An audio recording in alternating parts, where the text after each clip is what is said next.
વચ્ચે કોઈ બોલતા નહીં હો. બોલશો ચૂપચાપ રહેશો ને બધા. ગરમી થાય છે, બહુ ગરમી થાય છે ને, તો આપણે જલ્દી જલ્દી ઘરે જવું છે ને, તો બસ 5 મિનિટ બિલકુલ ચૂપચાપ. જે બોલશે એને સાંજે 5 વાગ્યાથી સ્કૂલમાં રાખવામાં આવશે.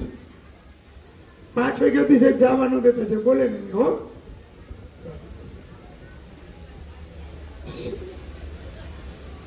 શ્રી કચ્છ જિલ્લા પ્રાથમિક શિક્ષણ સમિતિ અને રાજ્ય સરકાર દ્વારા આયોજિત શ્રી કાર્ગો પ્રાથમિક શાળા નંબર 1 તથા પ્રાથમિક શાળા નંબર 2 ના પ્રવેશોત્સવમાં ઉપસ્થિત તમામ મંચસ્થ મહાનુભાવો, મહેમાનો, વાલીગણ અને શાળાના વિદ્યાર્થીઓ, અને આજે ખાસ કરીને જેના માટે આ કાર્યક્રમ યોજવામાં આવે છે તેવા શાળામાં પ્રવેશ પામતા અને આંગણવાડીમાં પ્રવેશ પામતા તમામ બાળકો.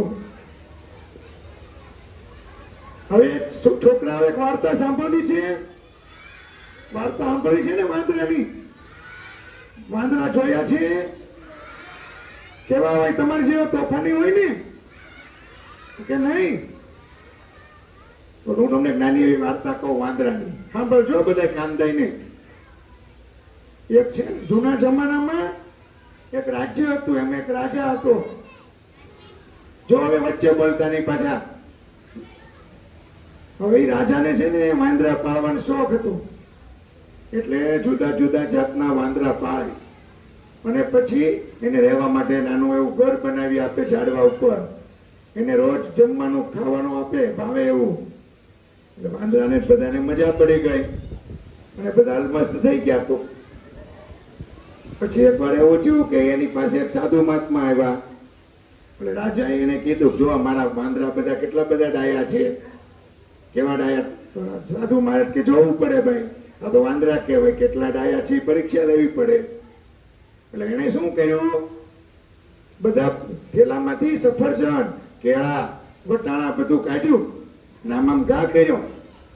એટલે બધા વાંદરા તો શું થાય, ઉપાઉપ કરવા માંડ્યા ને, કૂદકા મારવા માંડ્યા અને આચકવા માંડ્યા, ઝૂપટવા માંડ્યા અને તોફાને ચડ્યા.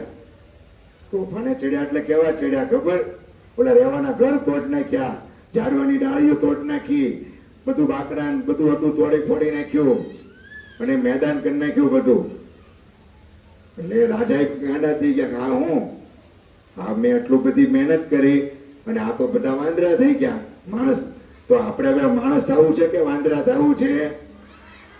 તો માણસ થવું હોય તો આજે આપણને જે શાળા પ્રવેશોત્સવમાં સરકાર દ્વારા આટલી બધી વ્યવસ્થા કરી, નિશાળો બનાવી આપે, નવા ઓરડા બંધાવી આપે, શિક્ષકો આપે ભણવા માટે. પેલા અમારા જમાનામાં તો અમારે પાટી ચોપડીઓ અમારે લેવી પડતી. તમને અહીંથી કીટ આપે, બપોરે જમવાનું, મધ્યાહન ભોજન આપે, આટલું બધું આપે તો પછી આપણે એને શાંતિથી જાળવવું જોઈએ કે વાંદરાને જેમ તોડે ફોડી નાખવું પડે? શું કરવું પડે? હાચવવું પડે ને. તો હાચવશું ને બધાય. હા, તો એટલે અહીં માટે અમે કીધું કે આપણે વાંદરા કંઈક પ્રેરણા લેવાની છે કે સરકાર એટલું બધું કરતી હોય તો આપણે એની માટે મહેનતથી ખર્ચથી ભણવું પડે, ભણી ગણીને આગળ આવવું પડે અને સારા સારા અભ્યાસ કરી સારી નોકરી કે સારો ધંધો કે સારા નાગરિક બનવું પડે. અને તમને ખબર છે, આપણે બહારગામ જઈએ ત્યારે સુટકેસ તૈયાર કરીએ ને છે, ત્યારે જે પહેલું કપડું આપણે એમાં મૂકીએ ને છેલ્લે બહાર આવે, આ એક નિયમ છે. એમ આ બાળકો જે શાળામાં પ્રવેશ લે છે એને આજે પાયામાં જે સંસ્કાર આપશો ને એ આખી જિંદગી એને કામ લાગશે. એટલે અહીંયા જે મને ખાસ કરીને વાલીગણ ઉપસ્થિત છે ત્યારે અહીંયા અમે જોયું, આવતા આવે શાળાની બહાર કચરાનો ઢગલો હતો. હવે આ કચરો ફેંકે છે કોણ? અહીંના રહેવાસીઓ ફેંકવા આવે છે ને. તો બાળકો, તમારે મોટાથી આ બધું શીખવાનું છે. તમારા મા બાપ જે ભૂલ કરે છે એ તમારે કરવાની નથી.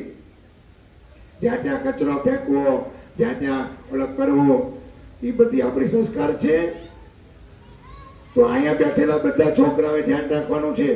આપણે રોજ બધું સાંભળીએ છીએ, પર્યાવરણ બચાવો, બેટી બચાવો, આ બધું કરીએ. પણ આપણે પાલન કરતા નથી. અને જે મોટા વાલીઓ થઈ ગયા વડીલો એમાં તમે કઈ પાકા ઘડે કાંઠા ચડે એવું નથી. પણ બાળકો તરીકે તમને બધાને કહું છું કે તમે તમારા વડીલોને શીખવાડો કે આજે અમને શાળામાં પ્રવેશ ઉત્સવ હતો અને અમને કીધું છે કે હવે આપણે ઘરમાં ચોખ્ખાઈ રાખીએ એવી જ ચોખ્ખાઈ આપણે બહાર રાખવાની છે.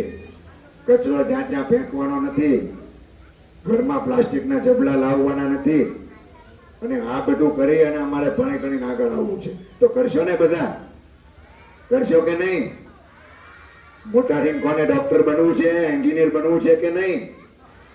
મોટા અધિકારી બનવું છે કે નહીં? તો શરૂઆત આજથી કરવી પડશે. તો બધાય બાળકોને અને વાલીઓને ખાસ કે ભાઈ તમારા બાળકો ભણે, નિયમિત શાળાએ આવે, નિયમિત, ભલે હું એમને જ કહેતો મજૂર વર્ગ હોય, આપણે બીજા કામો હોય, પણ સાંજે અડધી કલાક કે કલાક બધાના ઘરમાં ટીવી ને મોબાઈલ છે. નવડા પડે ચારેય જણા મોબાઈલ લઈને બેઠા હોય છે કે નહીં?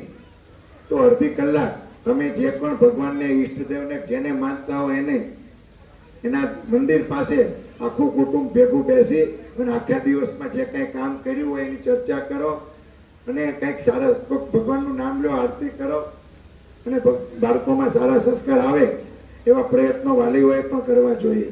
શિક્ષકો તે રીતે ભરચક પ્રયત્ન કરતા જ હોય છે, પરંતુ શાળામાં બાળકો 4 કે 6 કલાક રહેતા હોય છે, બાકીની કલાકો ઘરે રહેતા હોય છે. એટલે અહીંયા જે વાલી મંડળ બેઠા છે વાલીઓને પણ વિનંતી કે તમે એટલીસ્ટ અડધી કલાક સાંજે બધા કુટુંબ સાથે બેસી છોકરા શું ભણે છે, શું લેશન આપ્યું છે, લેશન કરે છે કે નહીં, ન કરે તો ભલે તમને ન આવડતું હોય પણ એને તો કઈ એક્શન કે બધું આ પ્રમાણે કરે. એટલું તો કરો, ટીવી અડધી કલાક ઓછું જોજો કે મોબાઈલ અડધી કલાક ઓછો વાપરજો. આ પાયાના સંસ્કાર આપણે ભૂલ્યા છીએ ને એટલે આપણે હાલત આ બગડતી જાય દિવસે દિવસે. એટલે તમામે આ બાબતે ખાસ ધ્યાન આપવાનું છે અને વિદ્યાર્થીઓએ પણ ખાસ ધ્યાન આપવાનું છે. ખોટા મોબાઈલ જોયા કરવાના નથી. તો જ આગળ આવશું, સારા સંસ્કાર આવશે તો આગળ આવશું. હજુ એટલું બધું કંઈ બીજું મારે કહેવાનું નથી, પરંતુ આ મેં જે કીધું એમાંથી જેને પણ 5 જણને પણ જો ગળે ઉતરે અને અમલ થાય તો એક ક્રાંતિની શરૂઆત થશે. જે શાળામાં આજે પ્રવેશ મેળવ્યો છે એ તમામ બાળકો ખૂબ જ આગળ વધે, શાળામાં ભણતા તમામ બાળકો આગળ વધે, ભણે અને સારા પોતાના કેરિયર બનાવે એવી શુભેચ્છા છે. વંદે માતરમ. ભારત માતા કી જય.